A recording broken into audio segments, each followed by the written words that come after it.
Life of Adventure number 5. This is Pastor Scott Conway at QX Church.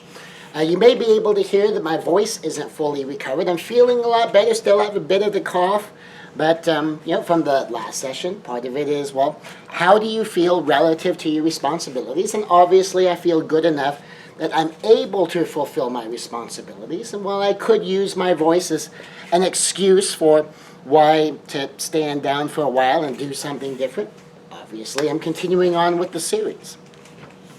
And that, of course, is one of your goal-setting strategies. That's one of your planning strategies, is what will it take for you to give yourself permission to be derailed from your plan?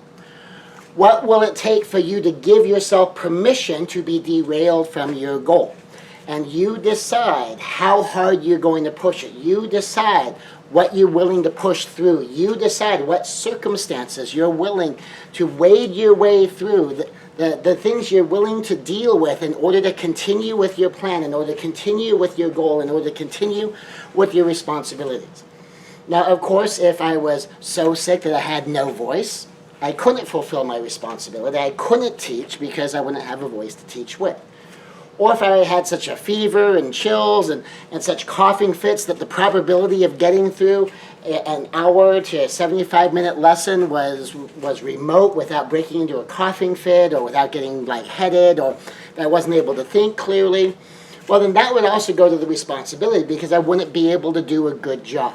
It would be unhealthy for me, but just as important as that, or probably more important than that, is I wouldn't actually be able to fulfill my responsibility well.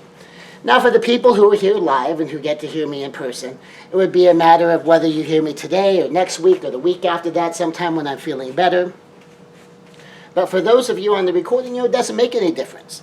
Unless you're listening to this within the week or two right after I record it, if I did this a week from now, if I did this 2 weeks from now, wouldn't make a difference on your side. So it's for a fairly limited purpose, and it's for the broader thing of fulfilling responsibilities, of maintaining goals, of following my plan, of sticking to my schedule. And the level of the sickness, the level of the throat, the level of the cough kind of determines whether I can and whether I can do a good job. And of course, obviously, I'm moving forward with my goal. I'm moving forward with my plan. And this is just in the regular routine. No one would be upset if I stood down for a week or two. Nobody would be really put out. All it would do is delay the production of this lesson. All it would do is delay the live presentation of this lesson. And I don't think anyone here would object if I was sick, if I stood down from that.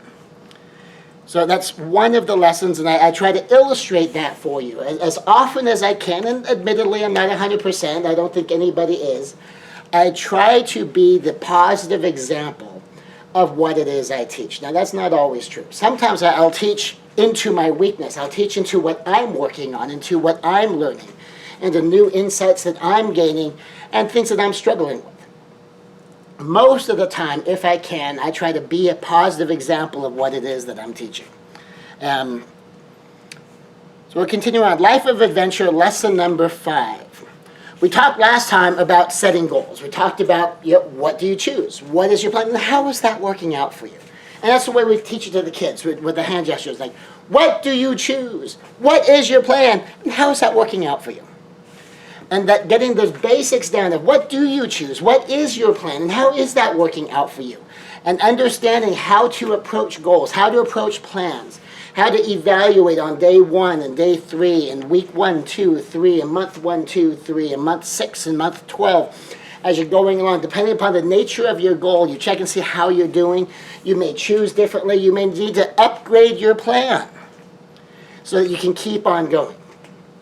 And the whole goal-setting section was a kind of distilled version of a much, much larger goal-setting, personal transformation teaching to understand what we're doing, how you do it, how you upgrade, and it was just touching on it. So if it seemed like it went really, really fast, it's because it went really, really fast. If it seems like there's a lot of potential depth in there, a lot of potential other things and tools that can be poured in there, it's because there are. And the entire lesson series on that, of doing goal setting up to a transformational level, which is some of the most difficult goal setting you can do, is to adjust and change and grow who you are. That is a 12-lesson series called the QX Life Transformation System. And so if you would like that lesson series, that is available. You can get that. And other than that, we have the one lesson that kind of encapsulates and summarizes many of the key points out of that lesson. Today we're talking about a life of adventure. And using goal setting, using your plans, using what you choose, using what is your plan, and using that question of, so how is that working out for me? In the context of a life of adventure. Now, a life of adventure is a life with adventures. A life of adventure is not adventurous day in and day out at all waking moments. If someone's living a life of adventure, it doesn't mean that they wake up in the morning in the middle of an adventure. Every moment of the day is packed with adventure, and they go to bed at the end of the day exhausted from a day of adventures, and that's their 7 days a week. That's not a life of adventure, although it certainly would be if that were the case. But people with lives of adventures, people with adventurous stories to tell, have adventures in their lives. And it's not necessarily every day. They have high points, they have low points. Low points are part of adventures too. They have points of interests. They have memorable moments that come to you unbidden, things that just happen, but you can tie a memory to them. And they have moments that you choose to remember, moments you choose to make memorable, moments you choose to interpret in a memorable way. All of these make life good, make life bad, or make life boring, depending more upon you than on the actual facts. You choose your experience of reality by choosing your focus. You choose your experience of reality by choosing what you pay attention to, what you focus your attentiveness to. Not just what you see, but what you look at. Not just what you hear, but what you listen to. Not just how you feel about something out of reflex, but how you choose to feel about something by the meaning you pour into it. So you can choose gratitude. The attitude of gratitude is to be thankful for everything you would not want to lose. Very often we experience life in terms of the disconnect between what we wanted or what we wished it was and what happened. And we have a lot of ingratitude because that's our focus. We focus on where we lack. We focus on where we didn't get what we want. We focus on how things aren't how we want them to be. But the attitude of gratitude shifts that focus. Now here's something called a gratitude reflex. Now this idea of a gratitude reflex is enormously powerful. Now we teach this to kids as part of adventure. So say for instance, and we actually did this, we take the kids to Disneyland and they know the principle of the gratitude reflex. We have something called the no whining rule, and it goes on a script that we teach to the children. And I said, what's the rule on whining? No whining! Can you ask? Yes, what you always say when you ask, please. If your parents say yes, say thank you. If your parents say no, say okay. Can you whine or complain? No. Can you scream or cry? No. Can you throw a tantrum? No. What's the rule? No whining. So the kids learn this, and I have adults ask if they can post that script at work too, which, of course you can, because a lot of adults have never learned to not whine.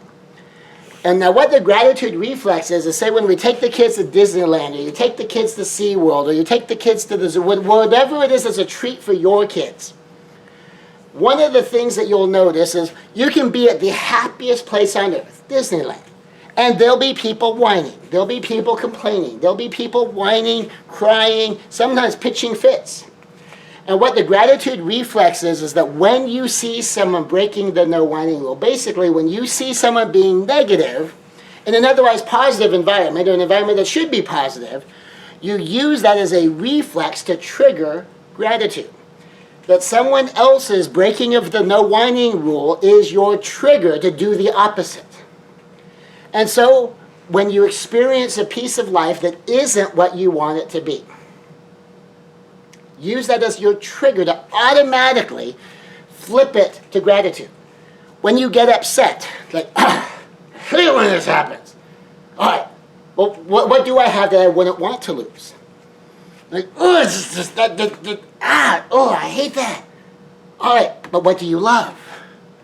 Oh, that didn't go the way I wanted. But what is going the way that you want? Now go ahead and be upset over what you're upset about. That's totally okay. How you feel about things is fine. Now how you behave based upon how you feel may be mature or immature, may be good or bad, helpful or unhelpful, healing or hurting, may do damage or may build up. But the feelings themselves are fine. But as you've given yourself permission to go ahead and be upset, go ahead and be hurt, go ahead and be a little afraid, go ahead and have the anxiety. But then as soon as you've walked through just a little bit of that, you go, okay, I've given myself permission to feel the way I feel. But what else do I have that's positive? How can I use this gratitude reflex with that attitude of gratitude? Now that I've gone ahead and I've allowed myself to have my negative feeling, what am I positive about?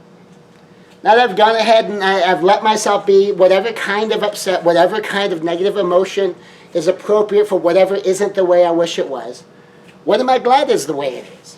What's going well? What's set up the way I want it to be?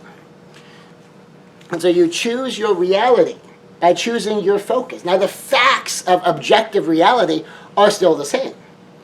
But what do you choose to focus on? Choose love. Choose joy. Decide to enjoy the fruit of the Spirit. Love, joy, peace, patience, kindness, goodness, gentleness, faith, self-control. Enjoy the fruit of the Spirit on the way to achieving. Remember, love, joy, and peace are the fruit of the Spirit. Not the fruit of achievement, the fruit of the Spirit.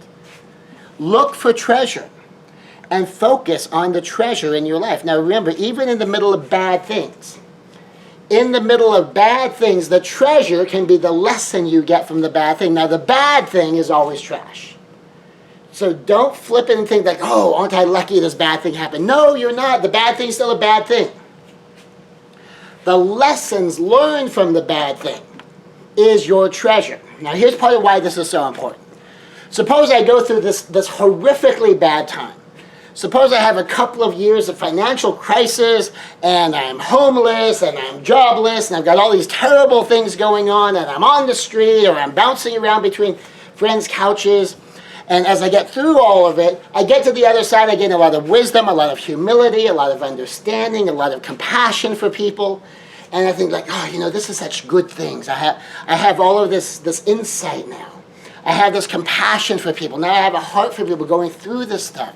Where I used to be so judgmental and judge especially men who didn't have jobs and who didn't just go find work. And now I was that man and I know what it's like. And boy, aren't I lucky I had that experience. And some people do this. Now here's where it gets dangerous.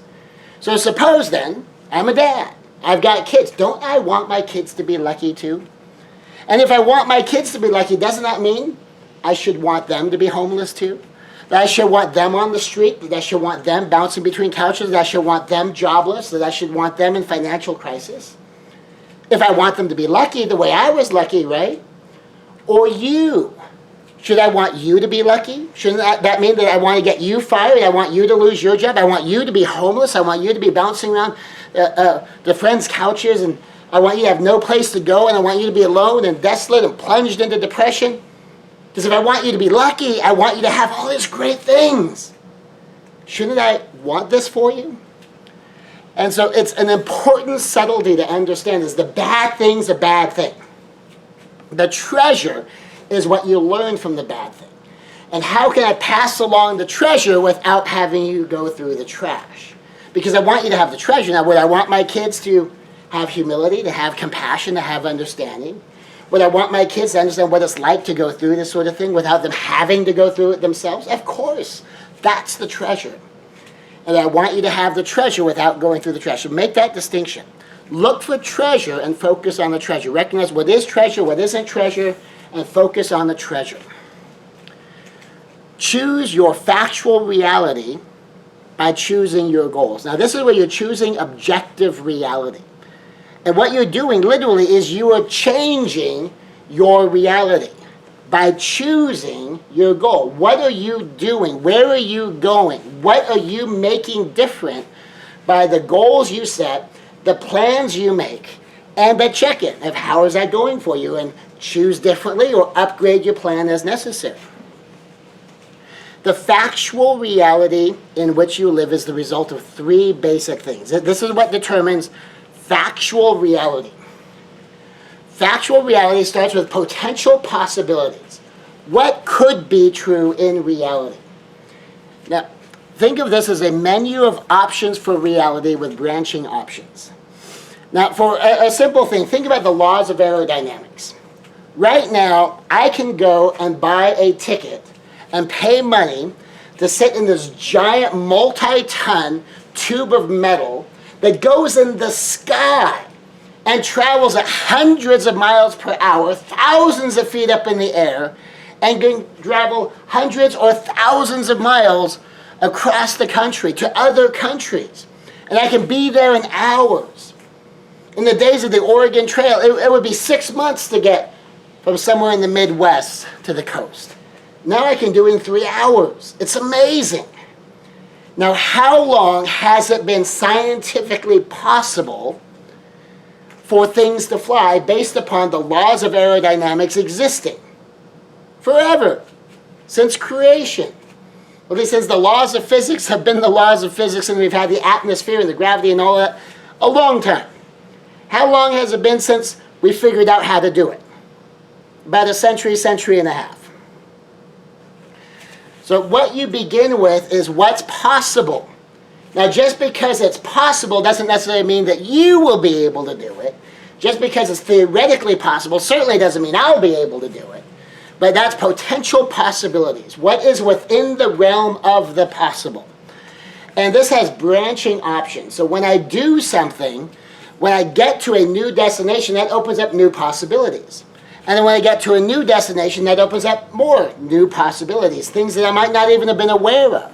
As I'm working my plan and kind of moving along this path, I may see things along the way that when I began the plan, I may not have known that was there. I may not have known that was a possibility. You know, you might start down a job path and you didn't know that kind of job was available, but because you're working here and you're in this position or you're at this company or now you're connected to these people, you find out about things you didn't know about before. You take a look and say, well, you know, I was aiming this way. This was my goal. This was my plan to travel this path. But, you know, that's a better goal. And that's a much more effective path. So in the checking in of, how is that working out for me? Well, this was working out great, but that would be better. And I always tell people, it's always okay to quit. It's always okay to quit. Now, even though I say don't quit, even though I say never give up, you can always leave something for something better. And so if you're heading for this goal and that's a better goal, if you have this plan and you find a better plan, if you're doing some kind of a routine, if you're on a diet and exercise program, and you find something that's better, you find something that's more effective, so it's an upgrading of your goal. So it's an upgrading of your plan. Well, go ahead and upgrade. Now, part of it, of course, has to do with promises and commitment. That it's not an upgrade to be breaking promises. It's not an upgrade to be breaking commitments. But it can be an upgrade to shift goals. It can certainly be an upgrade to a new and better and more powerful and more effective plan that gets you to your goal or a new goal more effectively than the plan you already had. So potential possibilities have a branching chain of options. As you work your way down the path, new things become possible. Things you may not have seen before, things you may not have known about before, things you may not have been capable of before that you had to do the build-up. Now in martial arts we have something called Shoden, which is first teachings, Chuden, which is intermediate teachings, and Okuden, which is secret teachings or hidden teachings. Now the way this works is Shoden is the things you can teach any beginner. Chuden are kind of intermediate. If you want to do it, you kind of have to get through the Shoden. You have to lay the foundation. So it's kind of like, you know, you need to know your letters and you need to know your words. You need to know how to build sentences before you can be writing paragraphs and writing stories and writing books. Then there's Okuden, this hidden teachings, comes in two varieties. One is the secret stuff, because, you know, back in the old days, if people knew your special signature techniques, they might be able to work out a defense. And so there was a reason to keep something secret. But a big part of Okuden that still applies today is the things that only make sense if you've at least been through Shoden and probably through children as well. Then you look at it, oh, I get it. Otherwise, it's too complicated. Maybe you could see it, but it's so far beyond, you go, okay, I don't understand quite what's going on there, which is totally okay too. And so the idea of the okuden, having to get far enough in for that to make sense, it's getting far enough in to have the context. Sometimes it's just to have the vocabulary. Sometimes it's just to lay the foundation so that this other stuff makes sense. And sometimes it's stuff you do want to keep hidden. So for instance, back to language, when you're dealing with poetry and creative writing, we break a lot of the language rules. We break the rules of diagramming sentences, especially when you're writing dialogue, you're writing conversations. Well, do you want to be teaching that to someone, how to ignore rules before they even know the rules? And so they need to learn their letters first. They need to learn their words first. They need to learn their sentences and how to build proper paragraphs and how to write stories. And then they can start learning where it's okay to bend the rules, but they need to know the rules first. Just like having a musician improvise around a piece. You want them to know the piece first. You don't want them just to kind of fiddle around with stuff. You want them to know what they're doing first so they know where can you dance around this piece of music. And so that's part of the branching options. You get far enough in, and then it allows you to see and understand better, so you know, what can I do here? What else is actually okay that might not have been okay at the fundamental level, but as you get more sophisticated, as you get more advanced, you can be a little bit more flexible and know when it will actually enhance the experience, where it will actually make things better, rather than just being random. So potential possibilities. Factual reality is determined by potential possibilities. If it's not on your menu of options, well, it's not a possibility. And then causes set in motion. Causes set in motion. From the realm of potential possibilities, this whole realm of this seemingly endless menu of options with all these subtleties and permutations and branching options as you work your way through the possibilities, and how the possibilities begin to shift and ebb and flow. Some things drop away, some things get added. Causes set in motion. Now, some of these causes set in motion, you may have had nothing to do with. For instance, I grew up in San Diego. Why did I grow up in San Diego? Because that's where my parents moved. I was born in Hawaii. Why was I born in Hawaii? Because that's where my mom was when I was born. And so I was conceived in Hawaii. I was born in Hawaii. And after I was born, we moved to San Diego, or the San Diego area. And I've lived here my whole life. Well, why did I grow up here?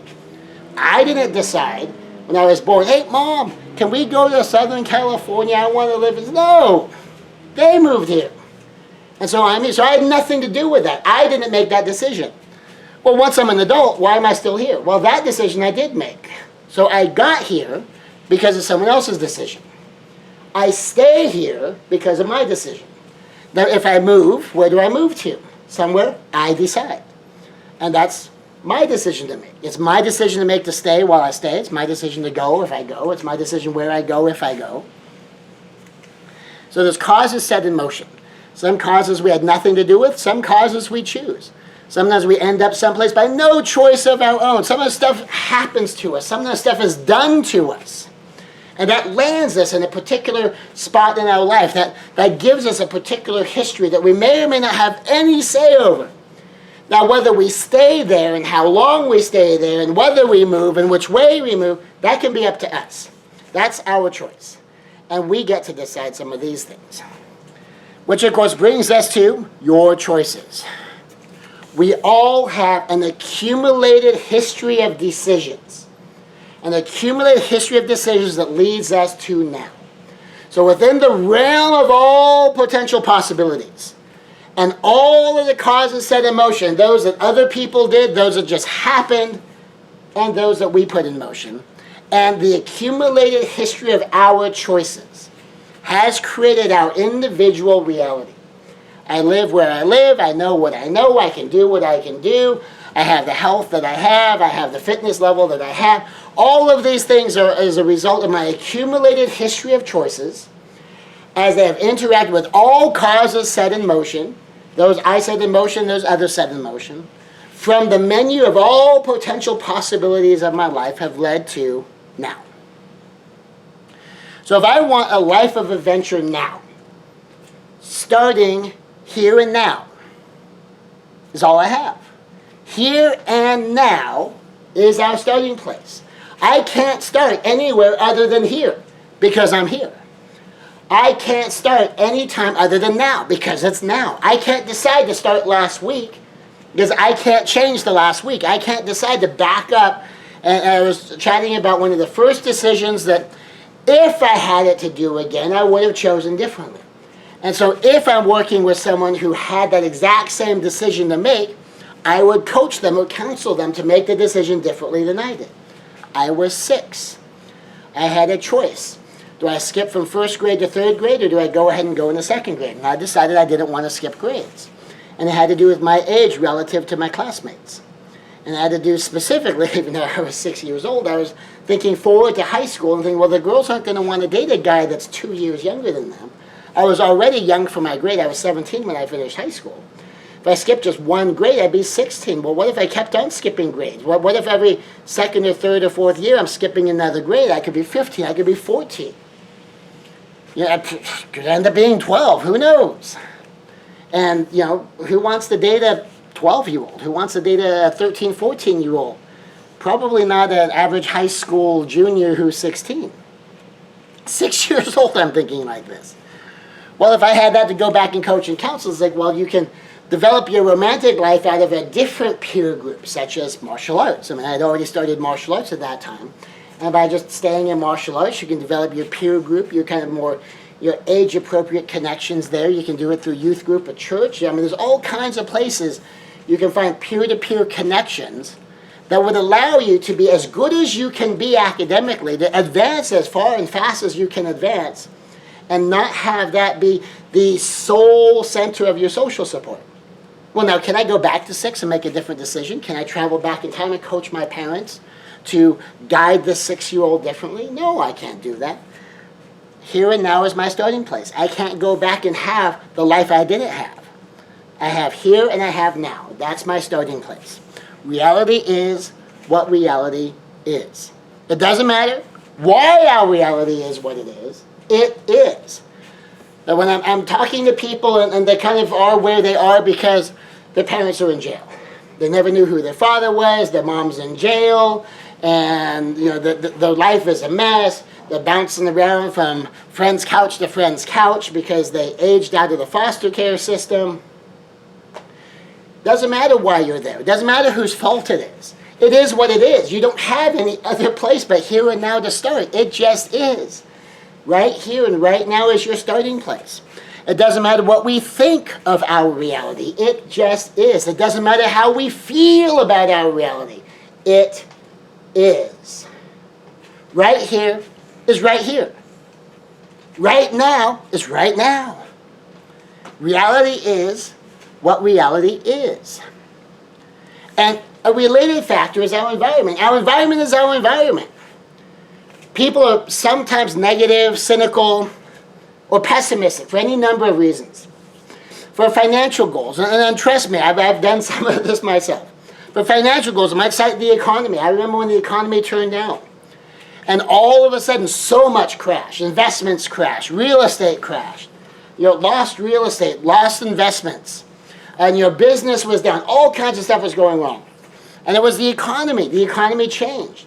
Or people blame taxes are too high. Pay too much in taxes. Government regulations, there's too many regulations, and the regulations are too expensive. The expensiveness of things, it costs too much. When what you really mean is you can't afford it. Because whether something costs too much or not really kind of depends on, well, can you afford it? If you can't afford it, well, then that doesn't cost too much because you could pay for it. Now, you may still decide it's not worth it, but it's an option for you. Or job opportunities. Well, I haven't found a job because there's no job opportunities anymore. Why? Because it's the economy. Taxes are too many government regulations. People laying people off. Or education challenges. Well, I don't have the degrees. Or school's so hard. Or I can't get the classes I need. Or networking challenges. It's all about who you know and not what you know. And I might be the best qualified person for the job, but it's going to go to the nephew of the owner. And well, it is what it is. Does anybody ever succeed in this economy? Does anybody ever succeed under these regulations? Does anybody ever succeed at finding a job in this job market? Does anyone ever manage to buy that thing that you think is too expensive? Has anybody ever managed to get a job without already knowing someone or being related to someone who's already in the job? Of course. The environment is what the environment is. It just is. I mean, what are you going to do as an alternative? It's like, well, when the economy's better. Well, maybe it'll get better. Maybe it won't. Maybe when it gets better, it'll be so different. Certainly something that I found out is the things that used to work pre-2008 aren't working 5 years later. New skills are required. Things are different now than they used to be. And so even as the economy begins to pick up as far as the numbers go, it's a different economy. It may be resuming its strength, it may be demonstrating its resilience, but it's different. And if you don't have the skills to handle different, you can't just wait for it to go back to what it was. Or for relationship goals. Some people may have relationship goals, but they cite finances like, well, we don't have the money. Or they say, well, there's just no good men anymore. Where are all the good men? There's no good women anymore. What happened to all the women? Dating's just a meat market. Or, well, I've been burned bad in the past. How can I guarantee I won't ever get hurt again? Well, it is what it is. Do people ever get good relationships? Do people ever find great romance, great love and connection? Do people ever get married? Do people ever have children in these kind of environments, under these kind of circumstances? And if the issue is financial, well, then go back to the financial goals. And so on and so forth. In our own lives, our possibilities are our possibilities. No matter our starting place, no matter our environment, we have possibilities. Right here, right now, with whatever skills I have, whatever history I have, there's some doors that are open to me. There's some things I can do. Now, it may take several steps of smaller things to get to the things I really want. But there's some menu of options. There's some range of possibilities. There's some choices I could make that could change things. Some history of accumulated choices where I could start down a path if I decide to. As we take one step, it changes where we are. Because possibilities exist in a branching set of options that can lead us almost anywhere. We may start out looking like, all I have is these couple of choices and neither one of them is very good. Well, pick one. Make a choice. That if from right here, right now, those are your only two choices, well, pick one. Sometimes your choice is even more binary than that. It's like, well, it's either do it or don't do it. Well, pick. You decide and take responsibility for that decision. And if you do something that changes some things, then that change now creates some new options. Now, here's a simple example. Suppose I look at a company that I want to be manager.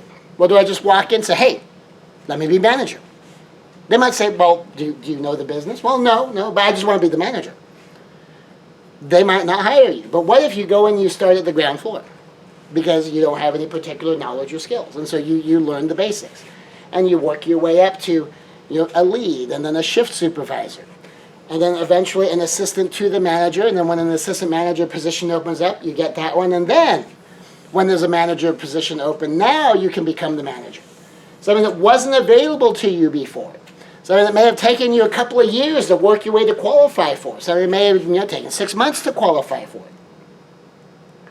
But that option became an option because you were here.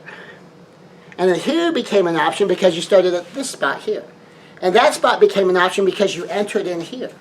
And by entering in, then new things become options for you.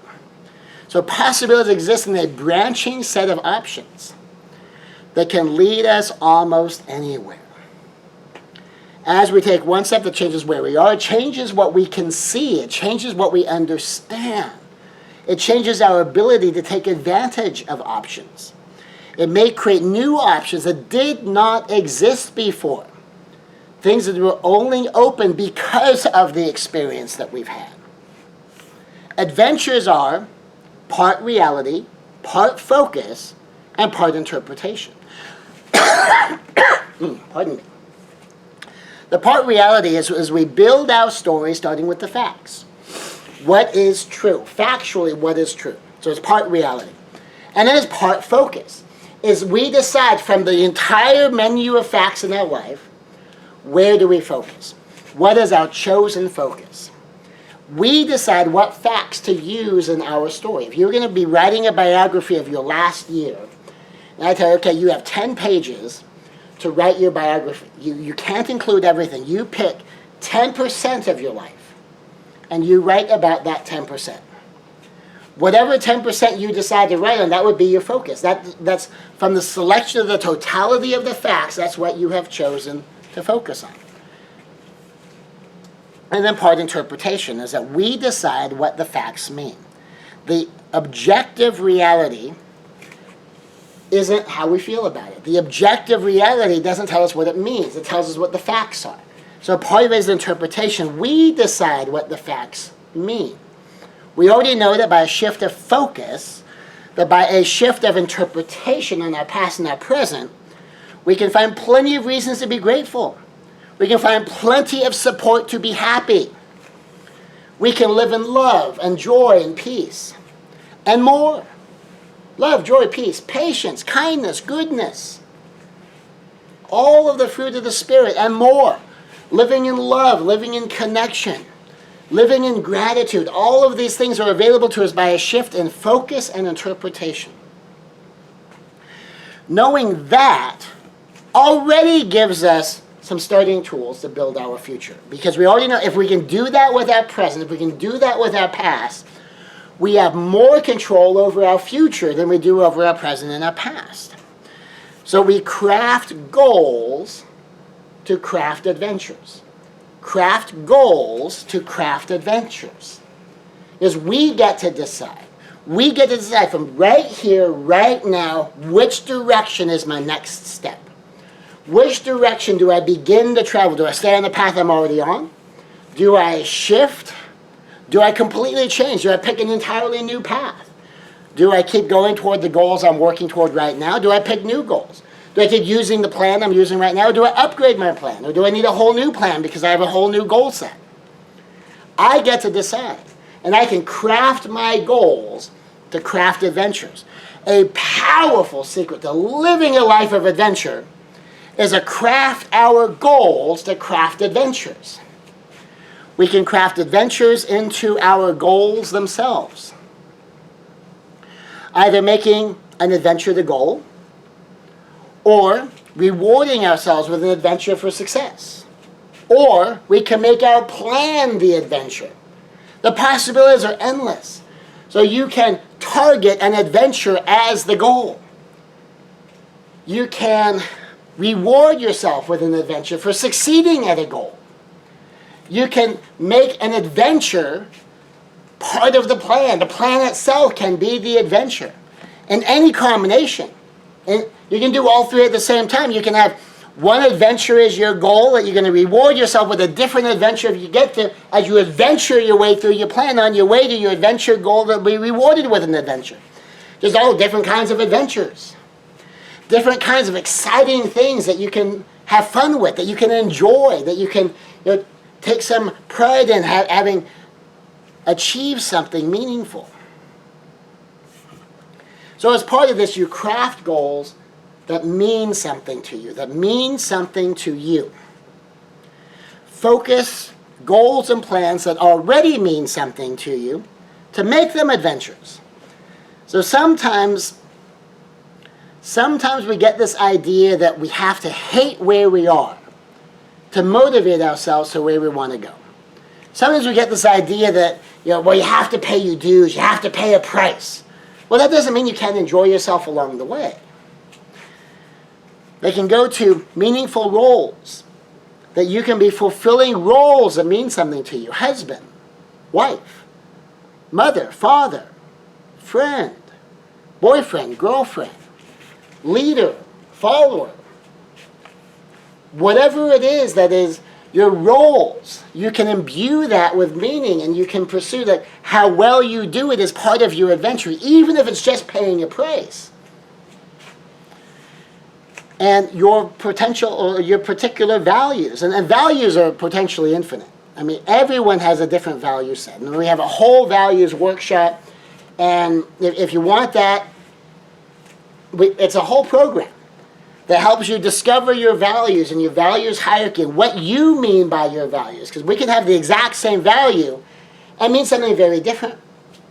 So we may both decide that, we want a life of adventure. But what's an adventure to you might be going out on a camping trip up in the Sierra Mountains and roughing it and hiking and carrying your tent on your back and setting up tent and living off the land. And my idea of adventure might be nice resorts in Orlando and going to Disney World and Universal Studios. And we might both value adventure, but we have a very different idea of what we mean when we say adventure. And so if we just say, oh, you value adventure, I value adventure. Let's go on an adventure together. Well, it depends on what your adventure is. And so that's part of values. So understand, okay, we may have the same value. We both want a life of adventure. But what you mean by life of adventure and what I mean by life of adventure is very, very different. And that's okay. And so you can look for a way that fulfills your why, your particular value system. And all of this has a powerful why attached to it for you. Why do you want it? What does it mean to you? What will inspire you? What will stir it up inside you? Often adventure is found in meaning, and just what it means to you. And so for you, going to Las Vegas might not be fun. I was chatting with someone. I was actually on my way to Las Vegas. I had a business event there that was going to last a week. And for this one particular client I was talking to, she hates Las Vegas. She hates the energy and the feel of Las Vegas. I have a relative that won't even go to the city. Doesn't matter what's going on. It's called Sin City for a reason, and you just don't go to places like that. And so for me, going to Las Vegas, or in this case, Lake Las Vegas, kind of outside past Henderson, for them, that's a negative. For me, it was a tremendous positive. For me, that was part of the life of adventure. And for some people, like going to a week-long business event, they're, oh my gosh, it's such drudgery. Well, for me, it's adventure. And so you add meaning to goals to add adventure. What does it mean to you? Does it mean something good? Does it mean something bad? Could you decide to let it mean something good? Could you decide that, okay, this isn't normally my cup of tea, but because of who I am, watch what I can do with it anyway. Yeah, this might not be my normal activity, but because of who I am, watch the way I step in and step up my game. How I find things in it to enjoy. Yeah, this might not be the kind of movie I would normally go to, and if I was picking the movie, I probably wouldn't have picked this movie, but because of who I am, watch how I can step in and enjoy the company, just enjoy the fact that you are enjoying it, and find some things in this movie that I like.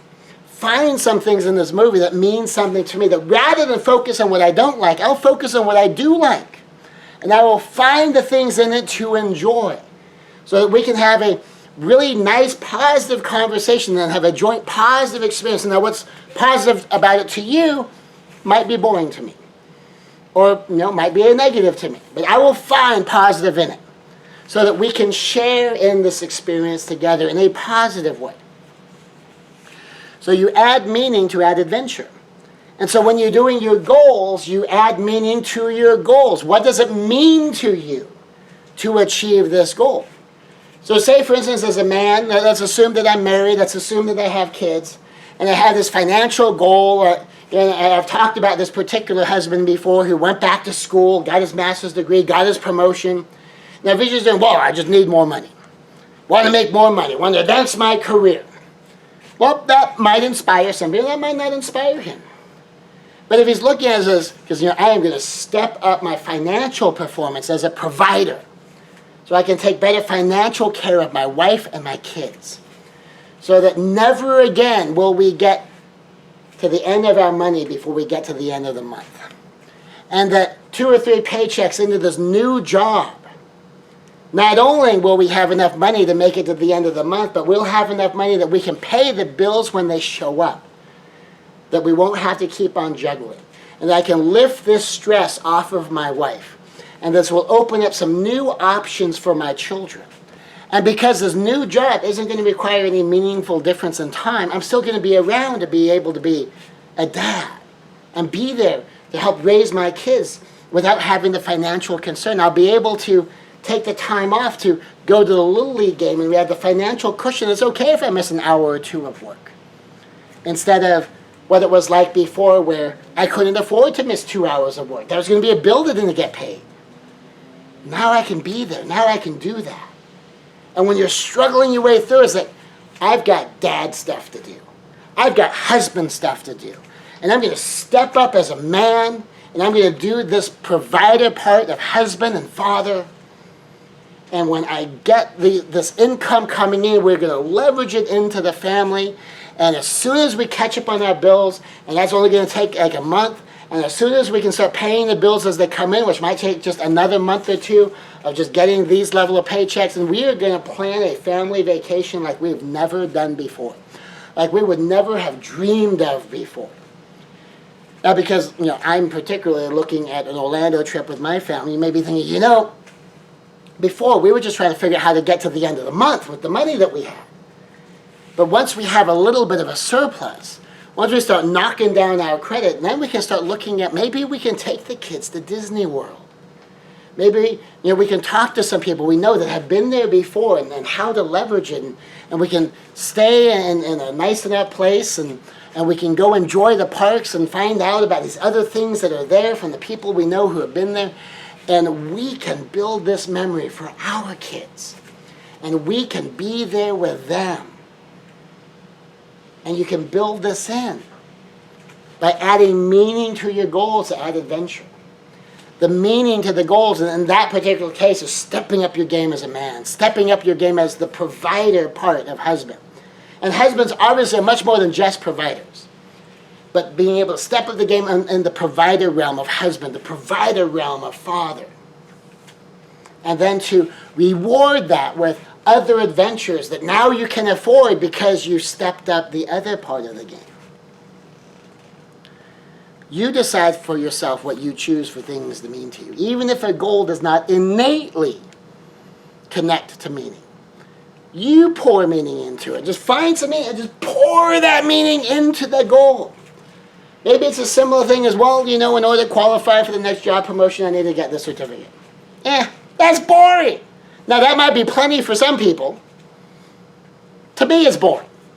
Now, if that's plenty for you, if that's adventure enough for you, God bless you. I am so happy that God made people like you.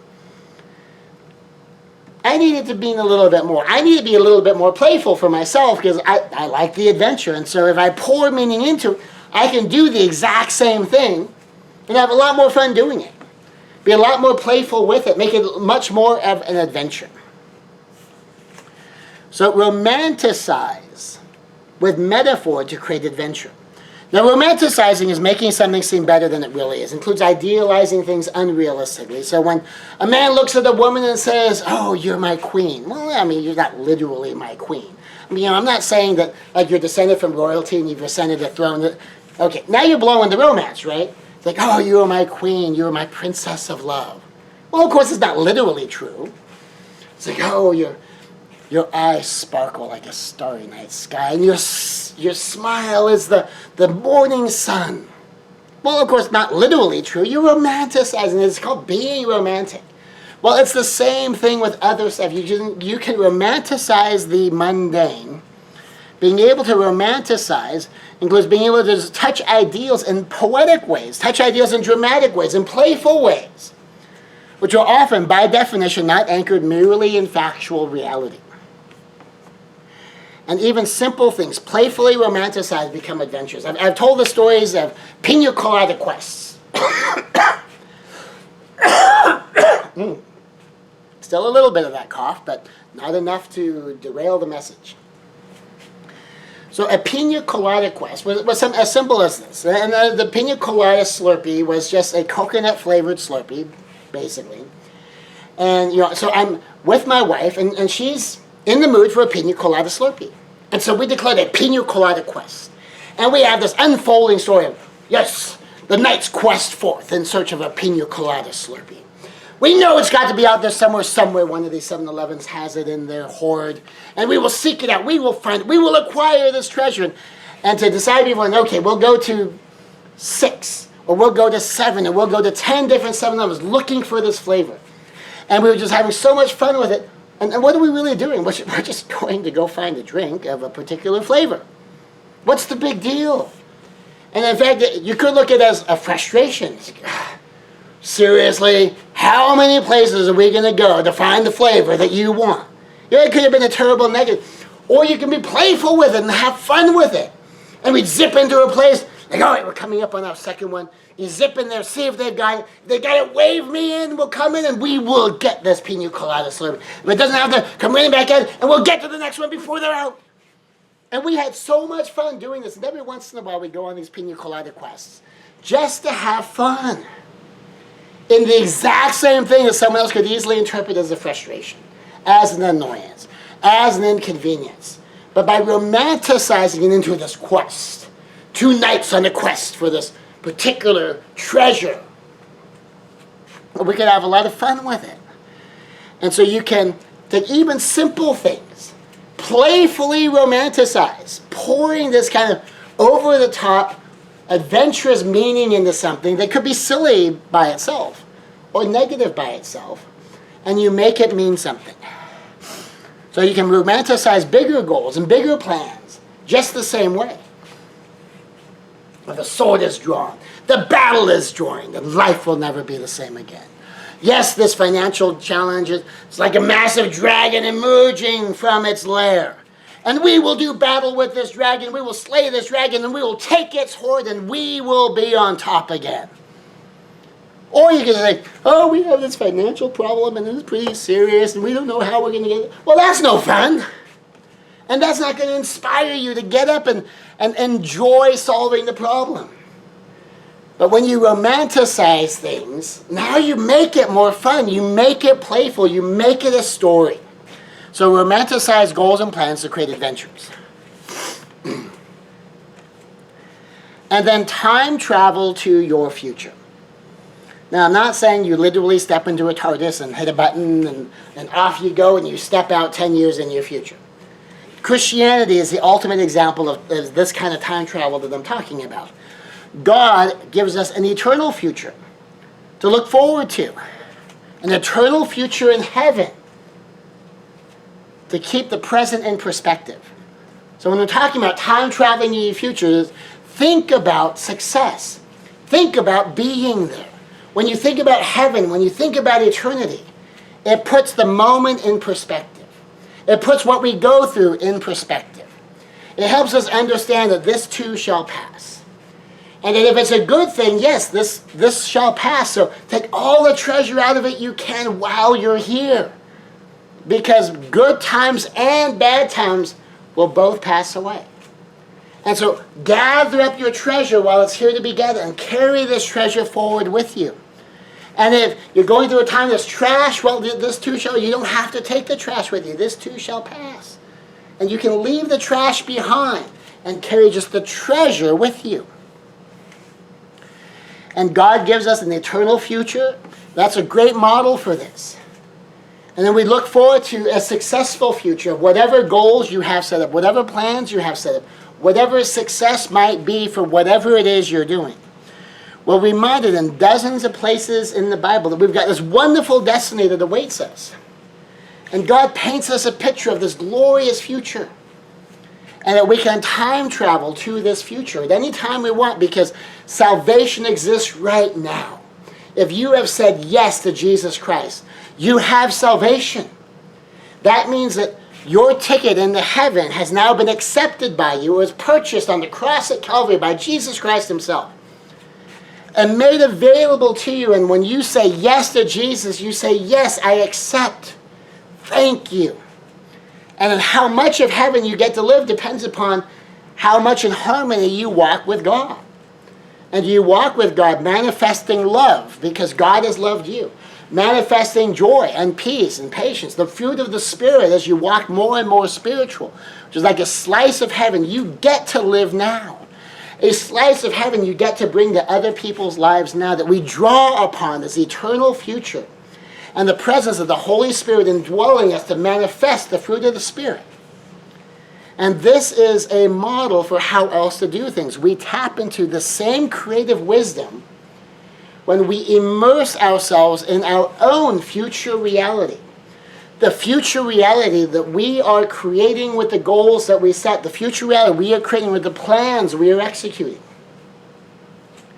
And that if I succeed at this goal, if I execute this plan, if I get there, what will reality look like? And we hold strongly enough to it for it to draw us forward, but we hold loosely enough to it that we can let it go if it looks like it's not going to happen. That we can let it go if we change our goals. That we can let it go if we upgrade our plan, if we're going to shift direction. We can romanticize it with playful meaning and decide what this future is going to mean. Decide what success in this plan is going to mean. Decide what achieving these goals is going to mean. And into this mix, we can time travel to enjoy the story. Romans 8:28 and James 1:2-4 are just a couple of examples of God using a future outcome to put the present in perspective. Romans 8:28, of course, is, for we know that God causes all things to work together for good, for those who love God and are called according to His purposes.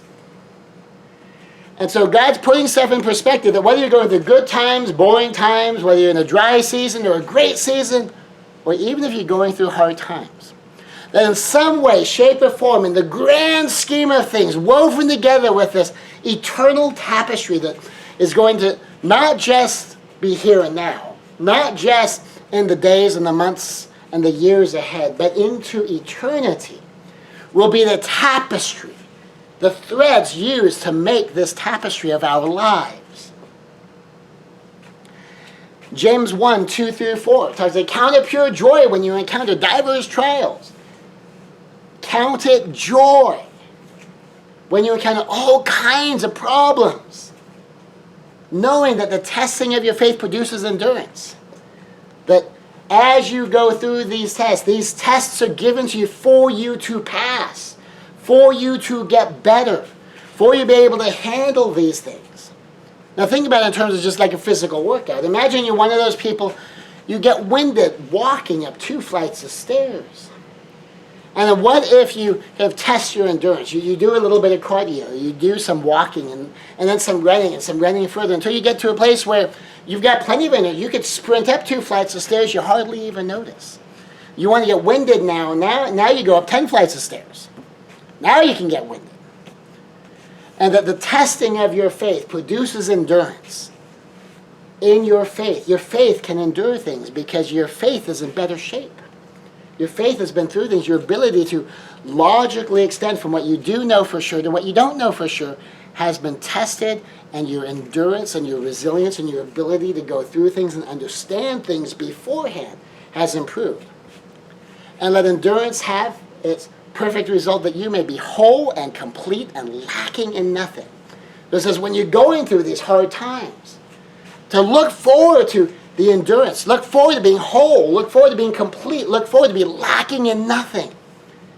If you build up your faith, if you do the cardiovascular of faith, if you work your insight and your understanding and your connection with God and your trust in the design and engineering and the cause and effect and the process and the result, and you seek out wisdom and insight and understanding and how all these things work together, and James chapter 1 verses 2-4 helps put that in context. Romans 8:28 helps put that in context. That there's a big picture here. And so the moments, you can enjoy the moments differently because you know there's a big picture. It's not just something that you're going through, it's something that you're achieving. You get people who lift weights, who are building a body. Now, I may not have the physique we're talking about, the big muscles and such, but the people who do, the people who got there by lifting the weights, pressing the bench, doing the bench presses and doing their curls and the whole body workout for opposing muscle groups and building this physique. If all it was the pain of the workout and there was no benefit, it wouldn't be a good workout, it'd just be painful.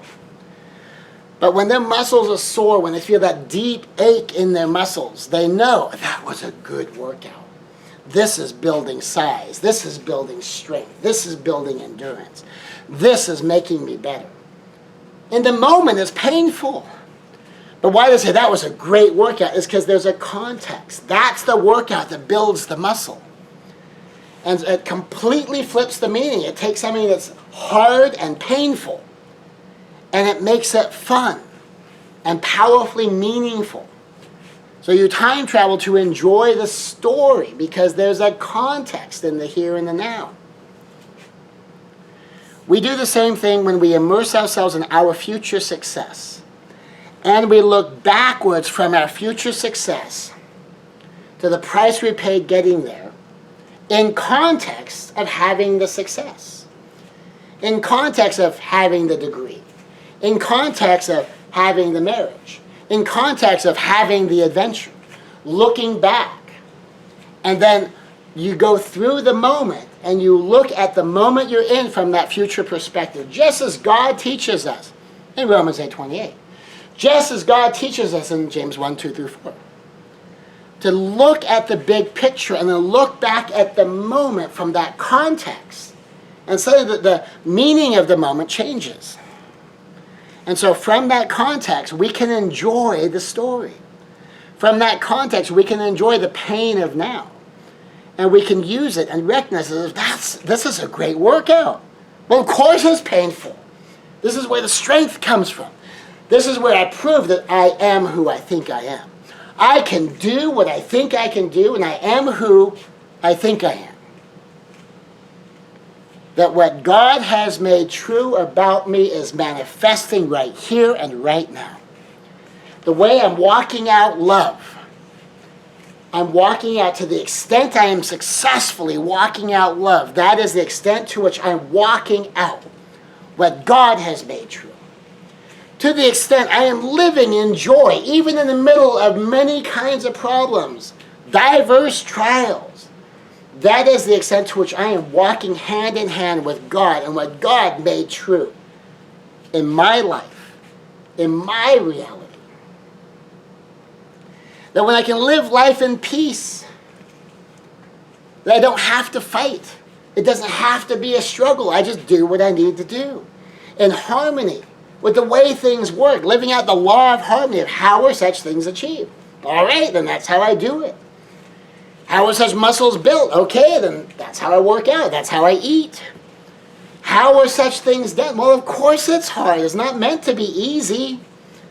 This is why the success will be that much sweeter. Of course I'm patient because I'm waiting for the fullness of time. Certain things take time. If I'm growing heads of lettuce, I just need a couple of months. But if I'm growing an orchard, I need years. Kindness. To the extent that I can be in harmony with God and manifest that love and manifest that loving agape character in me. And you can look at 1 Corinthians chapter 13, 4-8, for the love is patient, love is kind, all the aspects of what love is and what love isn't. And you can walk out this patience, this kindness, this goodness in faith and with self-control. Because you're a spiritual person. And you can enjoy the story as you go. Because it is a demonstration of how well you are walking hand in hand with God. It is a demonstration of how well you are clinging to those things God has made true. You're clinging to the best in yourself. You know, God didn't make you to be junk. God made you to have a relationship with Him. God made you to live the fruit of the Spirit. To live that slice of heaven that you can have right here and right now. To live that slice of heaven you can be for other people by being loving to them. Being happy with them and for them and joyful. So from that context of enjoying the story, getting the vision, looking backwards from this bigger picture, looking backwards from success, looking backwards from eternity, pouring the meaning into it of what does this mean? What am I demonstrating? What am I finding out about myself? What am I proving is already true about me? What am I discovering? What growth am I having? What is God pouring in me and God pouring through me? And we can romanticize the story and make it fun. If you can romanticize a pina colada quest, you can romanticize something bigger and more meaningful and more powerful than that, and enjoy the success. Even if your best success is, hey, I got through another day of the struggle. Why? Because I'm awesome. Why am I awesome? God made me awesome. And He's with me, pouring His awesome through me.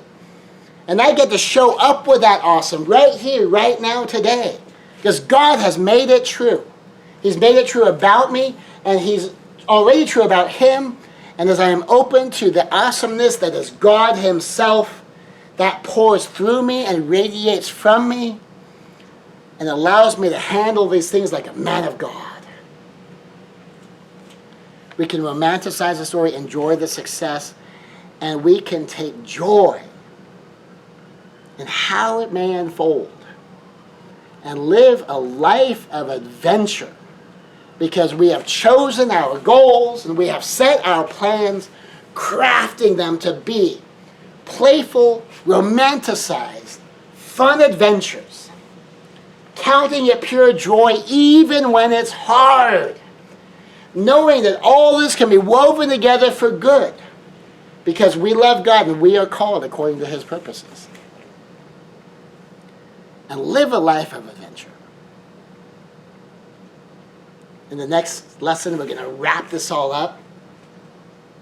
But you always get the idea, life can be so much fun if we choose to let it be. If we choose to make it fun. If we choose to make life an adventure.